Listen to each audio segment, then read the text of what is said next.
right, I've got Laurie with me here today, and we're going to have a talk about how to use LinkedIn to market yourself and grow your business. So, welcome onto the show. Why don't you Thank start? you so much for having me. Sorry, thank you for having me. Why don't you start by telling us why you got interested in LinkedIn? Yeah, so my business, Lou, is helping women to get ahead in their career. I help them with their CVs, with deciding what they want to do, cover letters, applications, interviews, all of that good stuff. And as part of that, I use LinkedIn for my own business to grow the business, to speak to more people. And in time, I just grew such a lovely following. I have a really, really good group of people who I look out for, who I speak to a lot on there, good friends I've met through LinkedIn. And it just grew and grew from there. And soon my friends, my business buddies were starting to ask me, how can I use LinkedIn the way that you do? Because I get probably 40% of my business from the platform. And I know there's people out there getting lots more, but that's, it's great for a tiny business like mine. So I realized how to leverage it and how to teach other people how to do what I've done on LinkedIn. And in January of this year, I created a challenge all about LinkedIn, which was 25 things over 25 days to get people moving and grooving. And it just Wow. got phenomenal. Yeah, it got phenomenal feedback from people in all different walks of life. My sister, for example, is an NDIS specialist nurse in Sydney, to people in academia, to people who were running their own businesses, all different folks. So I created a course off the back of the challenge and now have that to offer people as well. And that's whether you're in a business, in work, looking for opportunities, just looking to grow your network, because we never know when we might need it.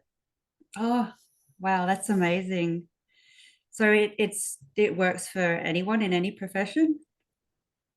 Yeah, I mean, what I would always say is there's some people who, so once we get into the how to, the search bar is your best friend. But Hmm. there's, if you, for example, are an interior designer, Lou, and you make beautiful place settings and furniture for people, for example, you can't search wealthy woman who wants to get her house done up on LinkedIn. That's not one of your search terms, right? Mm, But what you can find is mortgage brokers, estate agents, all your suppliers who could refer you on. So it still right. pays, even if you have a business that's not, you can't find your customer on there, and they are on Mm. there, but you can't search for them and speak to them so much. You can still absolutely speak to people who would be able to say to them, that house is absolutely fantastic, bit of a nasty kitchen, but I know the very Hmm. person. That's how you can use it in that case. Wow. Have you ever met anyone who said, "Oh, I don't think LinkedIn will work for me"? Every day. Yeah. And I don't like it because it's boring, Brian. I don't like it because it's people who are delighted to announce. I don't like it because it's people talking about six figures. I get that, oh, I'm creative. It doesn't work for my sort of business. Hmm. All of this, it's just stories based on what LinkedIn used to be. Yeah, And also, if you're seeing those sorts of folk, you're following the wrong people. yeah, exactly. Hmm. So, what sort of, I guess, time frame or hours per week somebody needs to put in to work on their LinkedIn presence to get effective use out of it? So know that I spend a lot of my time on there, and I'm not going to pretend that I don't. But Hmm. in all honesty, if you're in work or if you're, just puttling along on the platform, you could get away with sort of 15 minutes 3 times a week, which, would be to write your own post. Again, it depends how long it takes you to do that. Now I've got a Yeah. huge library of posts, and I'm consciously thinking all the time that I need to be creating content. So it just kind of happens. But if it's new and you're really anxious about putting out there, I get that that can take 15 minutes or longer. But Yeah. once you get into the rhythm, post your post, comment on any comments from your last post, Hmm. answer any DMs, and then have a look at, who one of the main things I recommend is connecting and engaging with other people. Hmm. So whatever comes up in your feed, it doesn't have to be relevant to your business, it doesn't have to be relevant to your job. Things that are relevant to life. You can comment on whatever you like. I've just Hmm. commented on a good friend's just got an accreditation this morning. I know she's been waiting for it for ages, so I've just commented, well done. It's not going to break the internet, but anybody who sees her post will see me commenting under it and can then say, I wonder what this person's all about.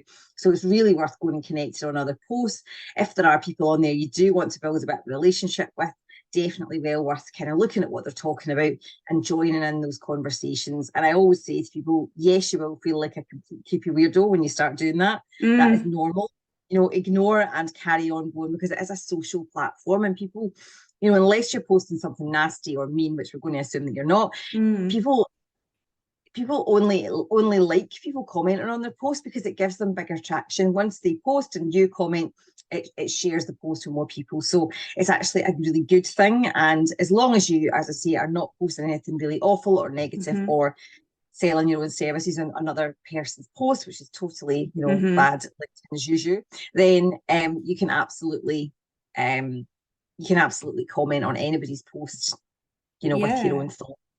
Yeah, so it sounds like it works quite the same as, say, Facebook or Instagram. The more you comment on other people's posts, the more it makes your post visible.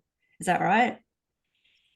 So the more you comment on people's posts, the more it makes their post visible, and the more of them you'll see in your feed. So what I'm saying is they will then want to usually, reciprocate by commenting back, and or anybody who sees them can see you and see your comments and can say, I wonder what this person's up to, and can then decide to follow you. And quite often what happens is if it's quite an interesting chat, or you say something funny, or someone will then come over to your profile and say, I really agreed with your comment this morning, or that made me laugh this morning, and they then follow you as well. So it's sharing the love. It's making it a nicer place to be on.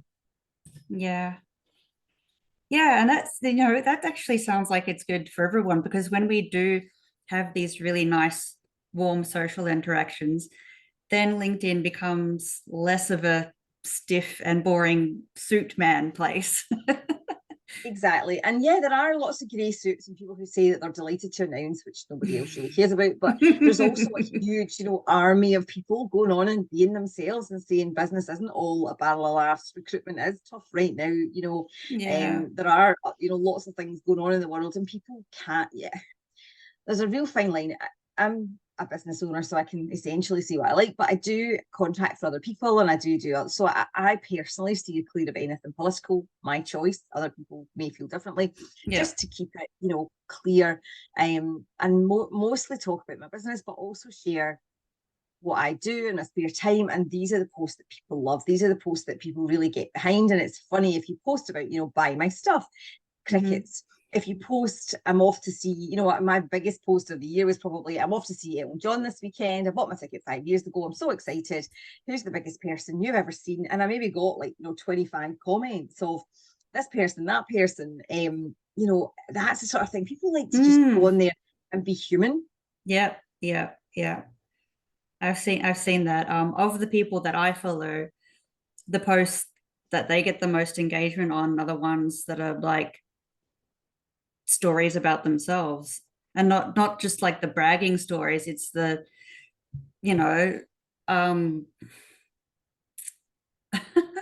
I can't think of an example off the top of my head, but I think you know what I mean. Yeah, just everyday stuff that we can relate to. One of mine was like the 5 biggest mistakes I've made this year, Lou.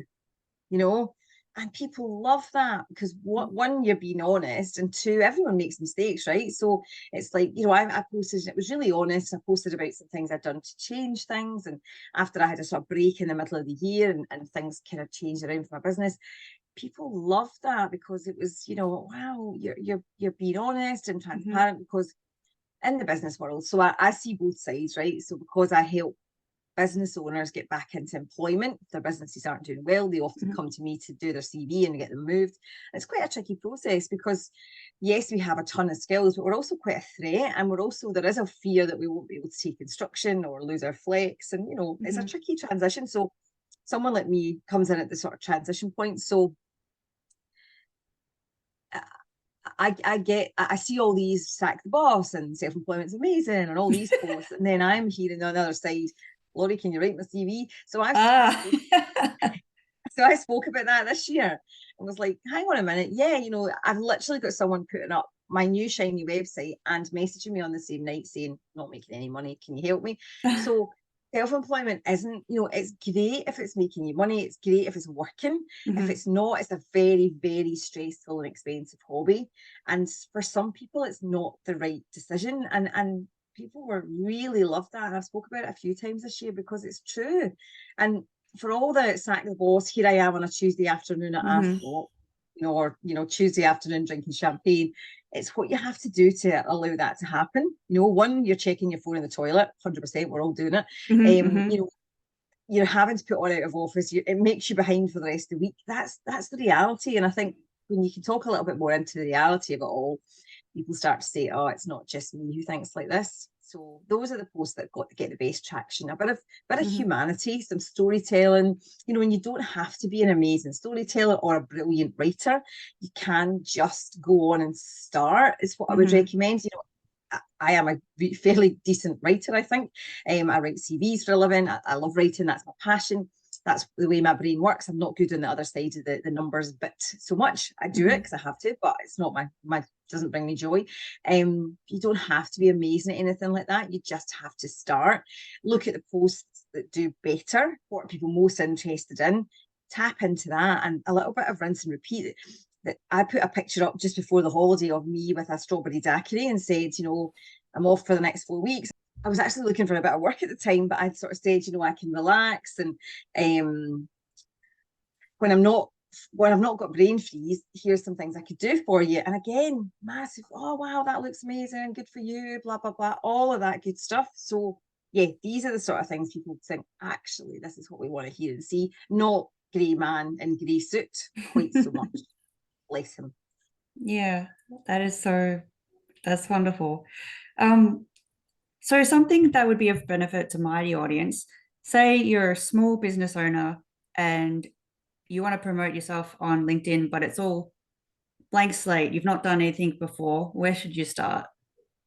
Yeah, great question. So I would say get yourself an account first of all, and just initially, and this isn't brilliant LinkedIn advice because it's not, the algorithm doesn't particularly like it, but go in and have a look at what other people in your world are talking about. Look at people like you, never to copy, but to get an idea of what's the hot potatoes in your industry right now. So if you're a supplier, there's huge supply chain issues, for reasons. If you make jewellery, what are other jewellery makers talking about? I'm in the obviously CV writing world.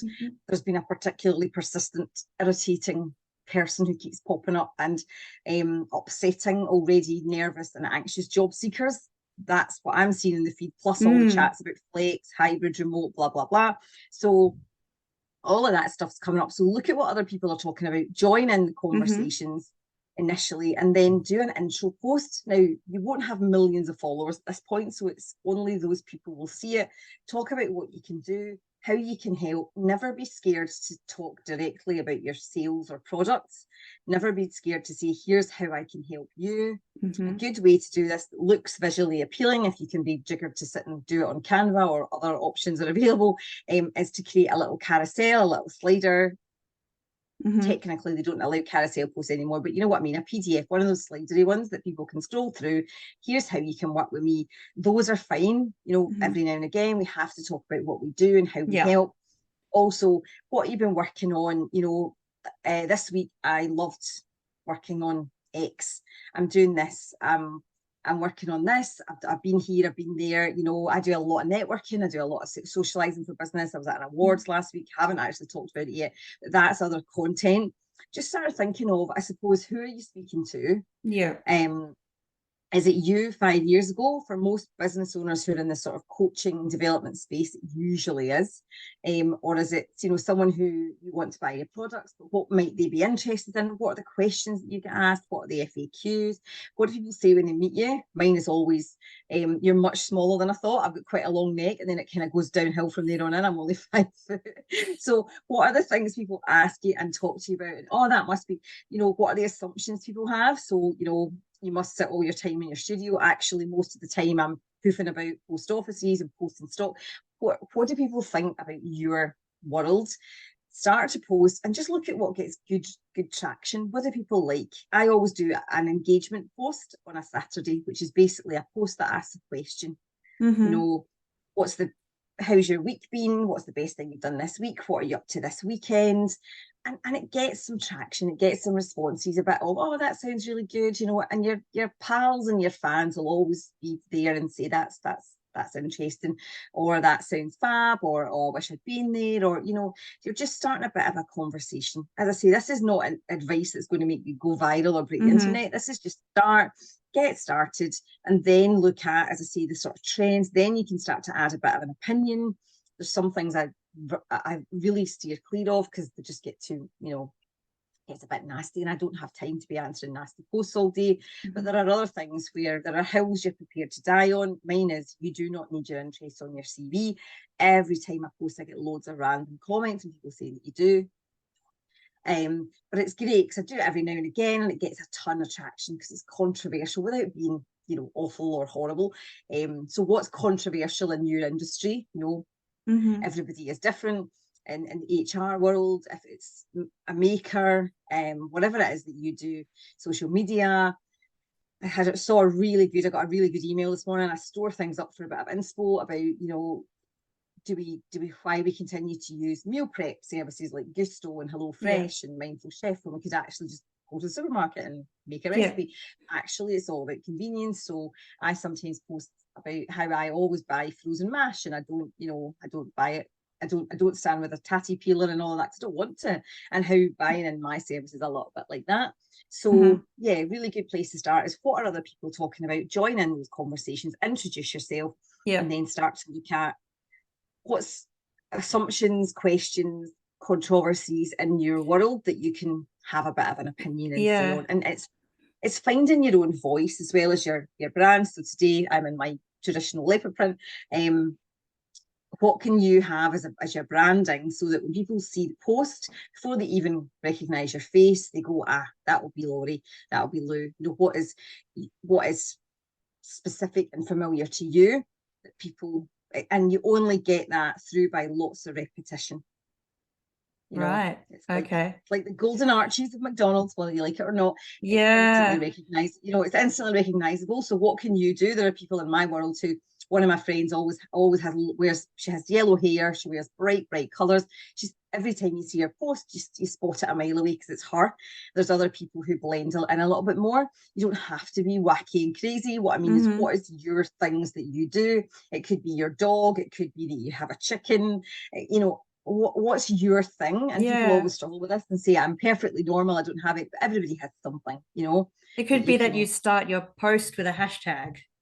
It could be anything at all that is just your thing. And you know, some of my coaches and people I've gone to, they have specific lines that they use at the end of every post. They have specific things that they're instantly recognizable for. There's another great CV writer that I've met, and who's amazing. She talks about ice cream and pole dancing, and you know, amazing, instantly recognizable. She gets those amazing pole shoots. I'm not doing any of that anytime soon, you know. So every time I see her post, before I've seen that it's her, I go, that'll be Rebecca's post, and then you can join in from there. So yeah, how do you become instantly recognizable to your merry band, however big they might be, of followers?